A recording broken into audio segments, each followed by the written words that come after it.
Good evening, good afternoon, good morning, wherever you are in the world. Welcome to Full Time Sports Network. Welcome to Premier League Preview Week 5. We've done 4 games so far. And, you know, it's kind of being kind of how you expect it to be a little bit. You know, some of the big boys are up there. Some of the big boys are struggling a little bit. Some of the weak teams are also struggling a little bit. But we'll get into the fixtures that happened 2 weeks ago. We'll talk about the table quickly, and we'll talk about the fixtures that are coming up this weekend. I'm only doing one this weekend. I'm decided to go Italian, so I'm going to do Inter and AC Milan derby on Saturday night. I just want to experience something a little bit different on here. As you know, I other than Arsenal games, I will choose whatever watch long I feel will be the most entertaining, and I feel that will be the most entertaining at 5 o'clock, considering what else is playing. Kidderminster are playing. I think Newcastle playing Brentford. You know, it's kind of a good game, but you know, I think it's very hard to not do the Inter AC Milan personally. So that's what I'm going to do. I'm going to play that game. So yeah, I'm going to play that game. I'm going to watch it. I'm not going to play it. I won't be a very good right back nowadays. But yeah, let's get into what happened 2 weeks ago. So we're going to go back all the way back to the 1st of September. It seems such a long time ago. We're on the 14th today. Right, so on the Friday night, it was Luton 1, West Ham 2, Mads Andersen with the goal for Luton, Colton Morris with the assist for FPL fans, Jared Bowen and Kurt Zuma with the goals for West Ham, Paqueta and Ward Prowse with the assists. Let's move on to the next game. Let's start with Brighton versus Newcastle. So it was Brighton 3, Newcastle 1, hat-trick from Evan Ferguson. You can see why there is such a massive price tag on his head. He is just so good. Billy Gilmore and Matoma with the assists, and it was Callum Wilson and Sean Longstaff assists for Newcastle. Let's get into Man City 5, Fulham 1.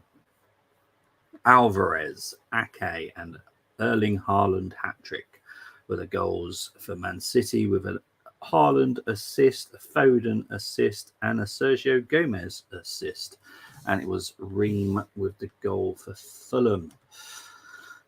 Chelsea 0, Nottingham Forest 1. For somebody, I was going to say 5 then. Nottingham Forest 1. Could you imagine a meltdown on the Chelsea fan base? It was 5. But anyway, Alanga with the goal for Forest, Awonye with the assist.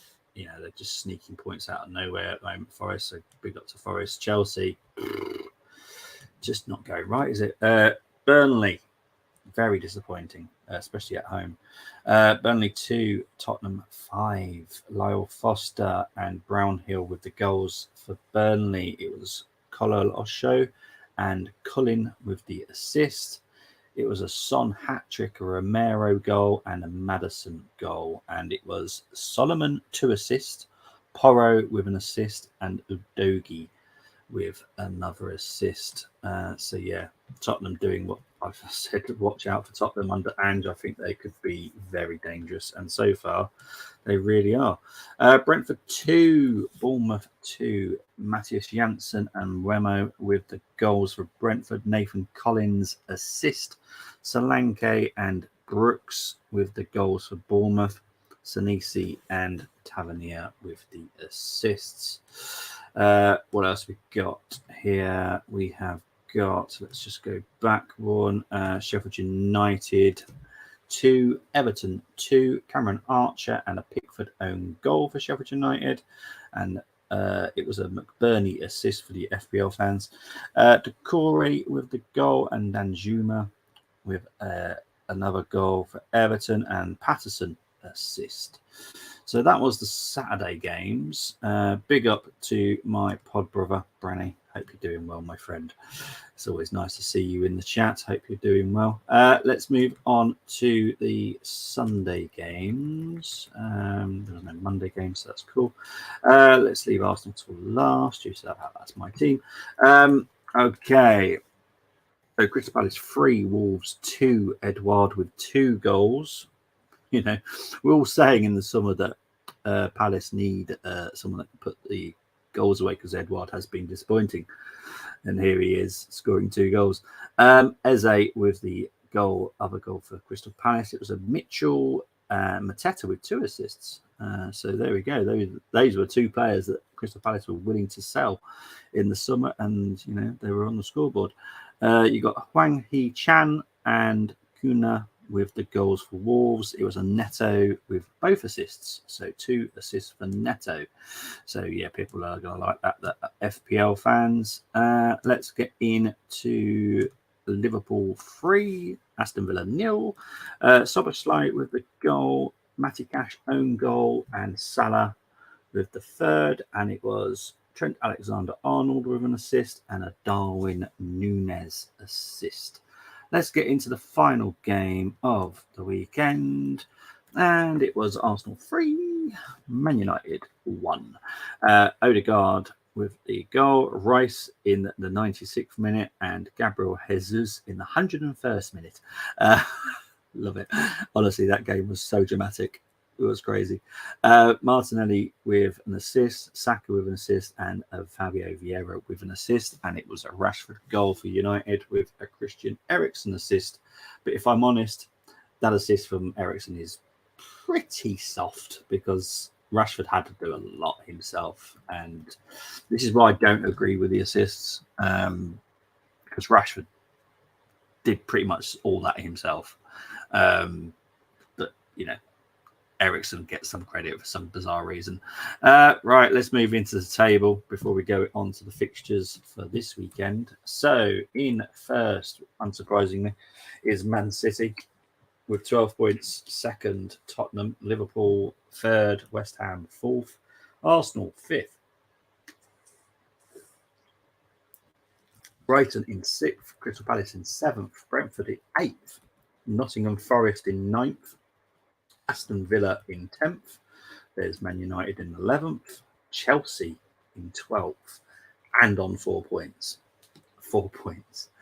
At the moment, they're on schedule to. They're going to get less than last season at this rate. Fulham on 13. Newcastle on 14. Wolverhampton on 15. Bournemouth on 16. Sheffield United on 17. Everton on 18. Luton on 19, and Burnley all the way on the bottom down 20th. But they have played just the 3 games, same as Luton, obviously because their game got postponed together because Kenilworth Road wasn't ready at the time. So yeah, that will be sorted at some point in the season. Right, let's move on to fixtures. Okay, so the fixtures this weekend. We will start against Wolves versus Liverpool. 12:30 kickoff here by me at the Molineux. Yeah, it's gonna be a crazy day, that one. Yeah, it's gonna be.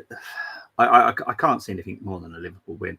I don't think it's gonna be as easy as I expect. I'm going to go with like a 3-2, something like that. It's going to be quite close, but I think Liverpool will edge it. Aston Villa versus Crystal Palace, again, closer than I expect it to be, but I think Aston Villa should edge it, probably 2-1. Fulham versus Luton. I'm sorry, Luton.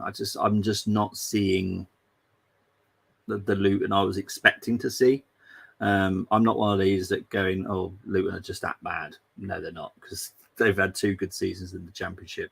You know, they were fighting for playoffs both seasons, which shows the quality that they've got. But yeah, I just can't see them beating Fulham. I'm going to go with 2-0 to Fulham. Man United versus Brighton. Sorry, United, but I can't. I just can't. Okay, I'm going to go with a draw. Yeah, I'm going to go with 2-2 draw. I'm going to go with 2-2. Tottenham versus Sheffield United. I can't see anything more than just a 4-0 to Tottenham, if I'm honest. I can't see anything different than that. Sheffield United are not great. Tottenham at the moment are just playing sublime football. They're probably the most entertaining I've watched this season. Is Tottenham. So yeah, I only see a 4-0 win. West Ham versus Man City. I think this might be where Man City have a little slip. I think it will be 2-2. I'm going to go with 2-2. I think West Ham can cause damage to Man City. I think West Ham have bought very well in the summer. Let's move on to the Saturday night game, Newcastle versus Brentford. This is not up. This one's tricky because Newcastle have not impressed me that much so far. Brentford have, but it's St James's. I'm going to go with a 2-1 to Newcastle. I think it will be tricky, but I think Newcastle should just have enough. Bournemouth versus Chelsea. I think Chelsea will win this 2-1, but it wouldn't surprise me if Bournemouth draw or beat them. Look, I'm one of those ones that kind of expect Chelsea just to turn it around at some point. They've had 2 weeks international break. Surely they've got it sorted now. International breaks do tend to sometimes help a team, just get some togetherness and stuff. And I don't know how many of their players went on international breaks because obviously I'm not a Chelsea fan, so I don't really care. But yeah, I think they should turn it around. I'm going to go with 2-1 to Chelsea, but it wouldn't surprise me if Bournemouth draw or beat them. Everton versus Arsenal. Oh, jeez. Okay. This is one of those horrible grounds for Arsenal. We don't seem to do very well there. And we don't seem to do very well there when Everton are in such poor form. Oh, geez. Right, I'm going to go with... okay. I'm going to go 3-1 to the Arsenal. But again, it wouldn't surprise me if we lost. It wouldn't surprise me at all. But yeah, I'm going to go with 3-1 to the Arsenal. And we're going on to finish on to the Monday night game, which is Nottingham Forest versus Burnley. On form, I think the Forest have got this, probably a 2-1. It's going to be 2-1 to Forest, I reckon. Burnley have got to turn it around at some point. I'm sure they will. Everyone knows I have a soft spot for Burnley. But yeah, I just don't see it happening against Forest. I think Forest have improved so much over the summer. They got some... Elanga is one heck of a signing. Elanga and Wanye. What a duo they are. But yeah. So yeah, that is that. Like I said, it's always a quick show, this, to be fair. It's just about making sure that we talk about the previous fixtures. We preview the next fixtures. It's a very quick show. But yeah. So yeah, this weekend it's going to be a busy one for me for the next few weeks. You will have to unfortunately see me quite a lot because obviously I do a lot of Armory stuff as well. So tomorrow I'll be back on here, but on the Armory mainly to do the Everton versus Arsenal preview. Saturday evening I'll be back to do the AC Milan Inter Milan derby. So yeah, I'll be back on Saturday night for that 5 o'clock kickoff. Then I'll be doing the Everton Arsenal watch along on Sunday. Then at some point next week, there will be some previews for the PSV game for Arsenal, the Tottenham game for Arsenal, along with the watch along for Arsenal versus PSV. Lots coming up. There will be reactions to them all as well. There's just so much going on. We do stream it to the FTSN because it's match reactions. It's, we welcome other fans. We don't shy away from other fans at all. So if you do watch this back and you want to just, listen to some Arsenal fans, sometimes having a meltdown, sometimes just chatting, feel free to subscribe and follow us. I'd really appreciate it. Please do hit the thumbs on this stream as well. It really, really does help us. But guys, thank you ever so much. That is it for now. Take care. Speak to you all very, very soon. Bye-bye.